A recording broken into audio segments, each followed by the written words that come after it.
Minista wa aruti wira wa MUINGI Moses Kuria nyitanĩire na kamĩtĩ ya kũnyabara mĩcara ya aruti wira MUINGI SRC kĩroko kĩa ũmũthĩ. Arĩ meharĩria-inĩ ma kĩgomano gĩa gatatũ gĩa kũnyabara gĩkĩro kĩa mĩcara ya aruti wira MUINGI kĩringithanio na kĩgĩna kĩrĩa bũrũri yũnganagia kĩrĩa gĩtanyĩtwo kũhanĩka kiumia gĩũkĩte. That we will undertake the most radical, the most comprehensive and the most audacious public sector reform not seen in this country since the one of Kibaki in 2005. We'll do it because there must be that generation which says that we are going to live for posterity, that we want to have, generational equity. Because what we are doing today is nothing but breeding generational inequity. Nĩ hĩndĩ ya gĩikaro gĩkĩ kũrĩa hithũrĩria mũbango wa thirikari gwĩka mogarũrũku matiganĩte rũhonge-inĩ rwa aruti wĩra MUINGI nĩguo kũrehe ũigananu na makĩria kũgũithia ngarama ya igũrũ ya mĩcara ya aruti wĩra thirikari ĩrĩa ĩkoretwo yambatĩrĩte na gĩkĩro kĩa igũrũ. This is a question of morality. It's a question of ethics. It's a question of, it's not even a question of economics and other high-sounding principles. It's a question of selfishness. How can 1 million people be so selfish? To just go half.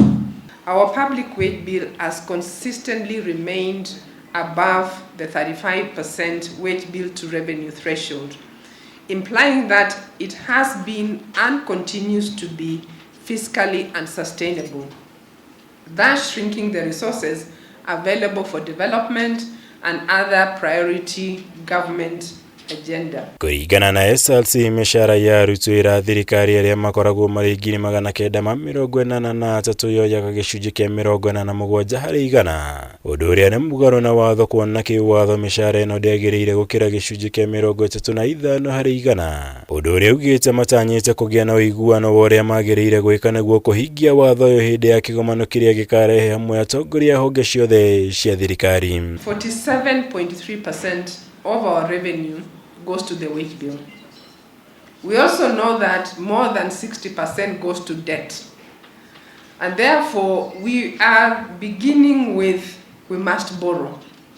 Because we are already spending more than what we generate just on those two line items alone.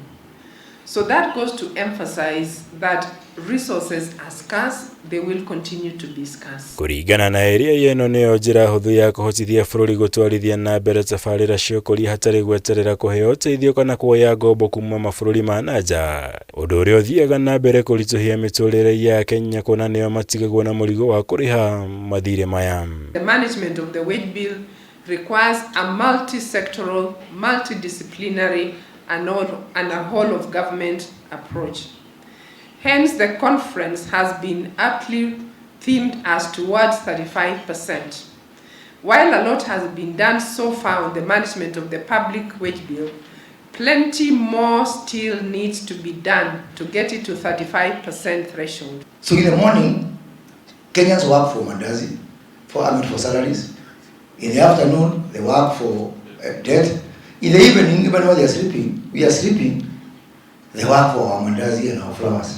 Thengia wa gũthugunda njĩra cia kũnyihia ngarama ya mĩcara ya aruti wĩra MUINGI kĩgomano gĩkĩ nĩ gĩtanyĩtwo kũiguithanĩria njĩra cia gũkũria kĩgĩna kĩrĩa bũrũri yũnganagia o mwaka. Arĩ itanya-inĩ rĩa kũhotithia bũrũri kũrũgamĩrĩra kĩhĩri kĩa mĩbango yaguo hatarĩ gũkuithia Kenya mũrigo.